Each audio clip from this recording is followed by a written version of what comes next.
Howdy, ladies and gentlemen. This is Paul, the Redneck Thinker.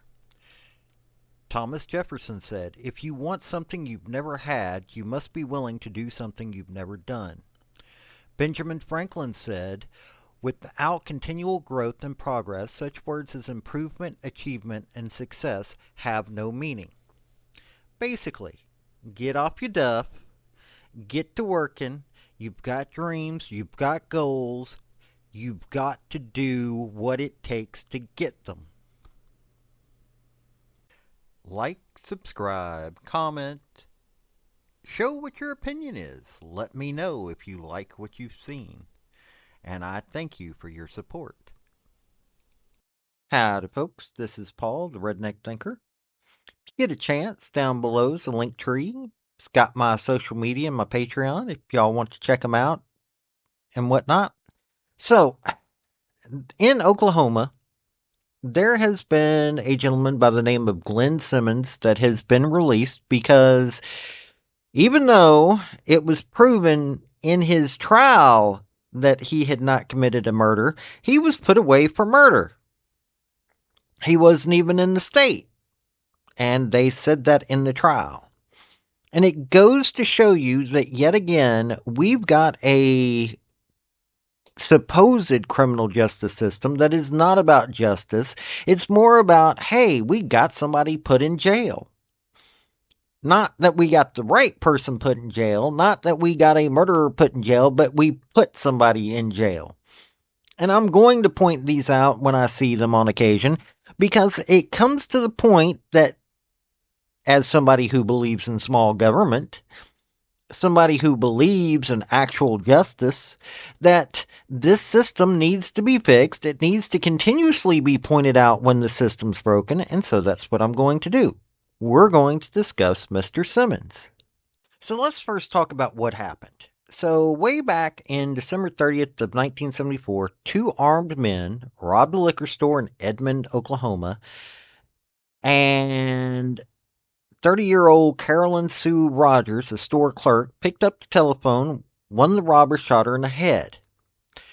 Customer, 18-year-old Belinda Brown, was also shot, but she survived. During the investigation, they looked around, something about a party near Oklahoma City. They found that this one guy who had been responsible for another murder at a robbery by the name of Leonard Patterson had been to a party, and they started investigating everybody around that had been at this party. No common sense as to how this was useful for what happened to Miss Rogers or Miss Brown, but they went through and they identified Simmons and a 21-year-old Don Roberts who had been at the party, claiming that they were the robbers. Well, they did a lineup with both Simmons and Roberts, and even though she'd been shot in the head, they trusted the word of Miss Brown. Now, I'm not saying that Miss Brown was trying to be dishonest. I am saying that Miss Brown had been shot in the head. This was not exactly a time that people would have had the best medical treatment for these kinds of things. Now, Simmons was identified by Miss Brown, but he wasn't even in the state of Oklahoma. He had moved to Louisiana, and he had spent the day with friends playing pool. Even though he had 4 people that testified for him, he was still convicted.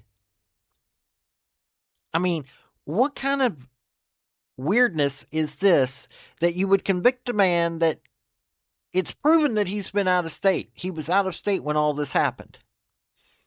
That's kind of silliness. I am glad that they were able to get Mr. Simmons out of jail, out of prison. And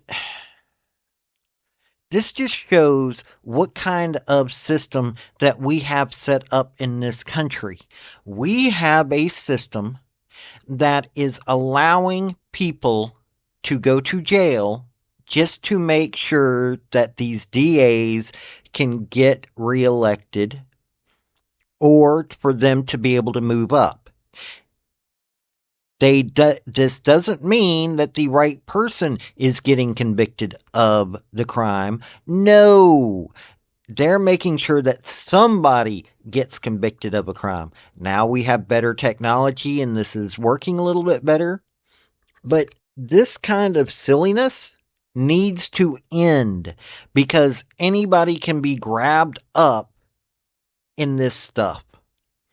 You can't tell me that this gentleman did not want the 48 years of his life that was taken away from him to not be given back. He was awarded a little over $7 million for this, but is that $7 million worth the life that he had ruined? Imagine the potential that he could have had. But no, we've got a situation in which we have a criminal injustice system that convicted him 48 years ago. Some people are going to go, well, it's because of his skin color. No, there are people of every skin color. It doesn't matter what your skin color is. This system that we have in place doesn't care about your skin color. You care about the skin color. What this system cares about is getting the convictions to make sure that the people that are in power are able to gain more power. Quit thinking color and start thinking about the fact that everybody is going through this and that we need to fix this. Once you quit worrying about skin color and you start worrying about human beings, then you will actually fix the problem. And that's where we need to look at now. So, Mr. Simmons, I am glad that you were released. I am sorry that you went through this. When all of this started, I wasn't even born yet, and I'm almost 50. But I am glad that you're out.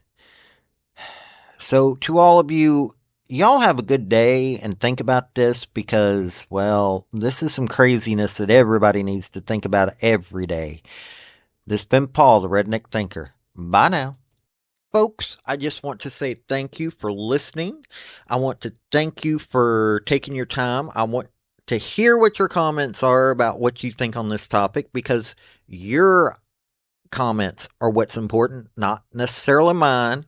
I don't care if you're Republican. I don't care if you're conservative. I don't care if you're liberal. I don't care if you're Democrat. I want to hear your opinion on these topics. I want to thank you yet again for listening to my video. Like, subscribe, and all that other hoopla. This has been Paul, the Redneck Thinker. Y'all have a good day now. Bye.